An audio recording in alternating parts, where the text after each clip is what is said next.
What would you do if this was your child? What would you do if what you're about to see was happening to your child? I saw.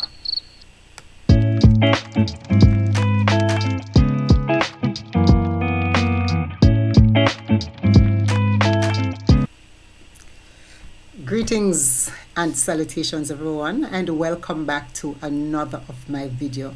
Thank you so much for stopping by my channel, and if this is your first time, of course, welcome. And of course, if you're one of the returning people to my channel, big up yourself, maximum respect. So we're going to talk a little bit about something today.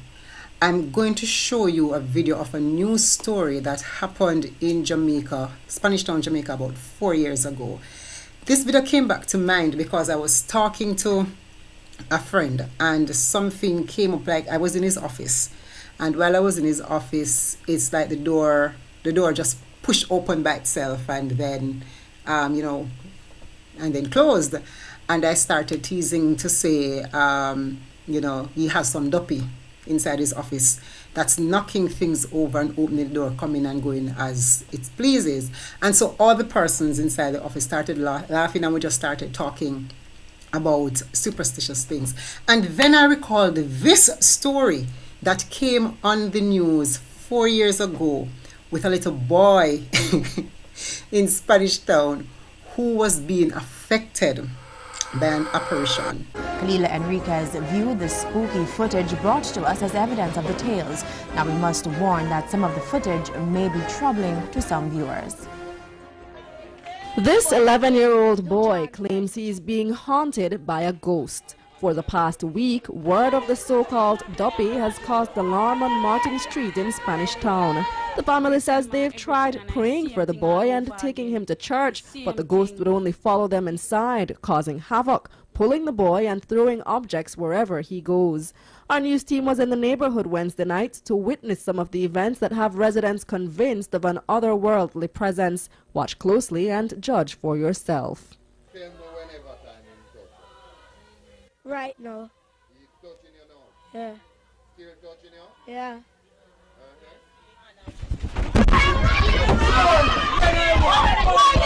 They say that's how it's been for the past several days. The boy says the ghost is actually a friend who died 4 years ago. He claims the friend suddenly started appearing to him wearing a white top, black pants and a black watch. It's been nothing but chaos for the family and neighbors.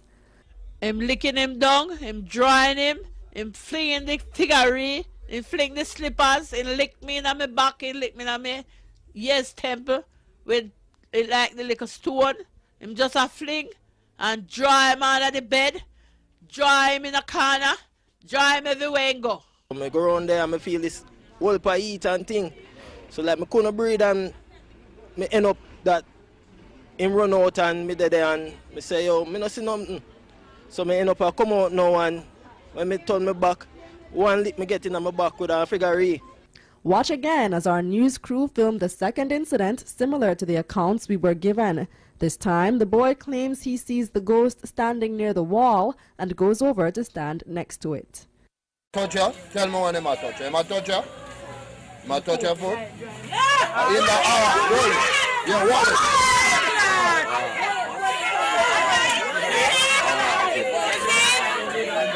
So, is the Martin Street duppy real, or are the events the expert acting of a mischievous child? Kalila Enriquez, CVM News. Kalila Enriquez has a follow-up. Hit me with a stone, come on.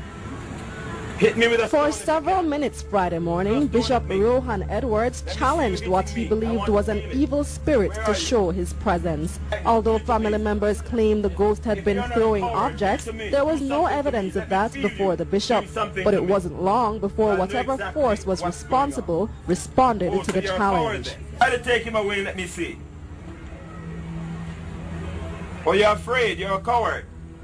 You're not doing nothing.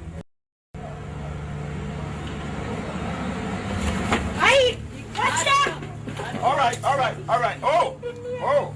But Bishop Edwards wanted to be doubly sure. You tried it once, I want you to do it again. So we can know how. Let him.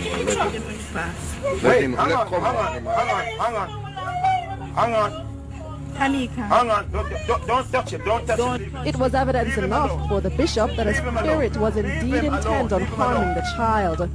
Watch as it appears the boy tries to beat the ghost off him. The entire episode left him traumatized as he sought comfort in his grandmother's lap. With that, Bishop Edwards set about his task, first sanctifying the grounds with olive oil and then blessing the boy. No weapon formed against you shall prosper. Again? Right? No weapon formed against you shall prosper. Every tongue rise against in judgment.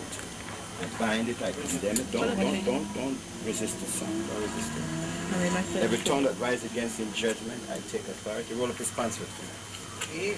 Roll up responsibility. I speak with the authority in the name of Jesus.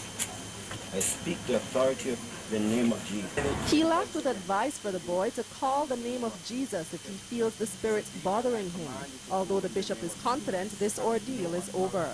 After the blessing, the boy told our news team that he still sees the apparition, although it doesn't bother him anymore. Before that, he says he had almost become accustomed to the troubles.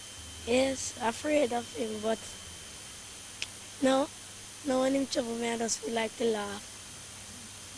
The family now hopes this will end a months-long ordeal that has followed them through several parishes. Everywhere I carry him is the same thing. I carry him to Montego Bay, it's the same thing. I dry him on the bed, I have to lift up the bed to take him from on the bed. I carry him to Portmore is the same thing.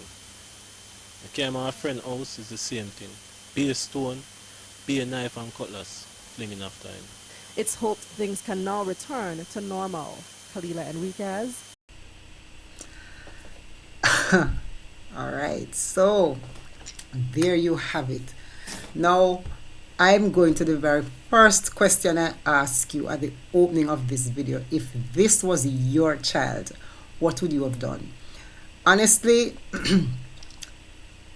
if it were my child, I don't even know what to say I would have done, because I think it's a very frightening thing to just see your child sitting down and something is just pulling your child away, and you have absolutely no clue when it is happening. You have no clue what to do and how to handle it. It had to be scary, not only for the child, but for the people who were around, the mom, grandmother, everybody, and even just the community, just to see that happening and knowing that you're in this space and there's an unseen person with you.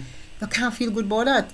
Boy, I don't know. She probably needed to have taken him to a revival church, or take him in a certain kind. I don't know. Well, they did say they took him to a church service and they prayed for him and nothing was happening, etc. And it was there. Boy, that can be a nice thing. Now, do you know if anybody would have experienced that kind of situation? I recall as well, there are several other stories that came on our major news about things like these happening. I remember when I was going to primary school, there was one about a duppy in Clarendon called Wentico, who was doing a similar thing to a lady who was there. And there was another newscast about same place in Spanish Town too, where they were talking about a house that caught fire, and they said that it was a duppy who set it on fire, and it came on the news. And so we had several of those stories popping up within and around that time. And when it came back to me and I came back to watch the video, I was saying to myself, this must have been scary. But what crossed my mind was, but if this apparition is there, that's creating all this havoc, and they took the young man to a church, and to the church services are all over the island, and the spirit is still following the young man, and the church couldn't have done anything to help him, what is it then that this pastor in the video who came and just did a one prayer and anoint him and consecrate around the yard and allowed it to stop? Right? I wish I had some update on the young man. I was just thinking about it to myself, and I said, wonder where in the world is he now? What is happening to him? How did it go in the end? Because there was never a newscast follow-up. So if anybody watching knew about this story or know of the situation, if you know the people too and you have an update, share with me what has happened to the little boy. Where is he? Has he been delivered from this spirit that was following him, etc.? And I remember it saying that, oh, the boy said it was one of his friends who passed, was coming back to play with him. And I'm saying, boy, the little pit in the fire no rest if you come back to play, because that's what my grandmother would always say, that anybody who comes back to create havoc, it means that person is a wandering spirit and has not found any rest for whatever reason. But then again, she would always say to us when we were growing up that whenever a friendly apparition should be around us, it should not make you afraid. Right? And that Duppy was driving fear in everybody in that day yard there. Every single soul. Yeah? Was actually afraid of that spirit in that yard. And so I always say, so she always said, boy, those things are not good spirits. But then again, the living and the dead can't stay in the same place either. They're two separate worlds. You can't live in the same place. So when these things start happening, you don't have a choice but to be fearful, because you don't know where they're going to be, when they're going to be there, etc. And all these wonderful things. Now, I'd like for you in the comment section, just go ahead and tell me, if this was your child, what would you do? What are some of the steps that you would have taken in order to have your child being rid of whatever it is that is happening to him or her, if this was your child? Also, share as well in the comment section if you know of anybody who would have had any experience of this nature and what it is that they did. I can't wait to hear from you. And this would have brought us to the end of today's video. Thank you so much for watching, and I'm looking forward to the various comments. Don't forget to like, comment, share, and subscribe to my channel.